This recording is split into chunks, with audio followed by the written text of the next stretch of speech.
আসসালামু আলাইকুম, কেমন আছেন? আশা করি সবাই ভালো আছেন। তো আপনাদের মাঝে আজকে আবার ভিডিও নিয়ে আসছি। জানি না কে কীরকম আছেন। তো আল্লাহ যদি আপনাদের সবাইকে ভালো রাখে আর আমাকেও ভালো রাখে, দোয়া করবেন। আসলে আমি অসুস্থ, আপনাদেরকে আমি সবসময় বলি যে এগুলো কি বলা লাগে সবসময়।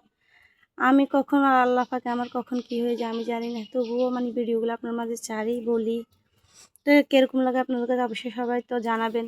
তো দেখেন আমি আজকে কী রান্না করতেছি সিম আলু মাছ দিয়ে, মাছের মাথা ভাঙ্গা দিয়ে রাঁধবো। আর এই যে তিত করলা ভাজা আর নারকেলের ঝোল, আবারও ডিম আজকে নারকেলের ঝোল রান্না করতেছি। দেখেন তো এই কালারটা কেমন হয়েছে অবশ্যই সবাই বলবেন। আর আমি আজকে এগুলাই রান্না করব। তো সিম বসাই দিতেছি, আমি মশলাগুলো একসাথে দিয়ে দিই সব কিছু। আপনারা হয়তো বলবেন যে আমি এভাবে রান্না করি, সব কিছু একসাথে বসাই দিই, সব কিছু রসুন মশলা সব কিছু একসাথে দিয়ে দিই আমি। তো আসলে আমি একা হাতে কাজ করি, আর কেউ না যে আমার ভিডিওটা ধরবে করবে, তো আমি আপনাদেরকে সব কিছু শেয়ার করতে পারি না। তো যা যা পারি শেয়ার করি আপনাদের মাঝে। তো আপনারা কেউ কিছু মনে করবেন না। আসলে আপনাদের ভাইয়া কাজ করে, কাজ না করলে তো পেট চলবে না, কাজ করতেই হবে।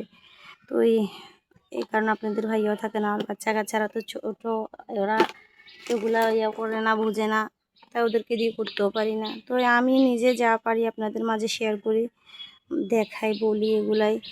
তো আমি এভাবে রান্নাটা বসাই, সব মশলা একসাথে দিয়ে কষার পরে তো দেখেন আমি তো সব কিছু দিয়ে দিতেছি। আপনারা ভিডিওতে দেখতেছেন আমি সব কিছু একসাথে দিয়ে মশলাগুলো কষাবো।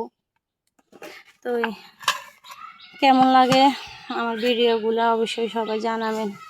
আর যদি আপনাদের কারো ভালো লাগে, আমি আসলে আপনাদের মাঝে বললেও আমার লাগে যে আপনারা কে কী মনে করেন। আমরা গ্রামের মানুষ, হয়তো আপনাদের খারাপও লাগতে পারে এগুলো বলি। তো যদি কারো ভালো লাগে অবশ্যই চ্যানেলটাকে সাবস্ক্রাইব করে দিবেন, লাইক কমেন্ট করে দিবেন, শেয়ার করে দিবেন। অবশ্যই আপনাদের মাঝে যেন আমি ভিডিও নিয়ে আসতে পারি। আর আমার জন্য সবাই দোয়া করবেন যেন আমি সবসময় সুস্থ থাকি। আপু ভাইয়ারা আপনারা অবশ্যই দোয়া করবেন আমার জন্য, আমি যেন ভালো থাকি, আপনাদের মাঝে ভিডিওগুলো দিতে পারি। তো যদি ভুল হয় কথার ভিতরে তাহলে অবশ্যই সবাই ক্ষমা করে দিবেন। সবাই ভালো থাকবেন, সুস্থ থাকবেন।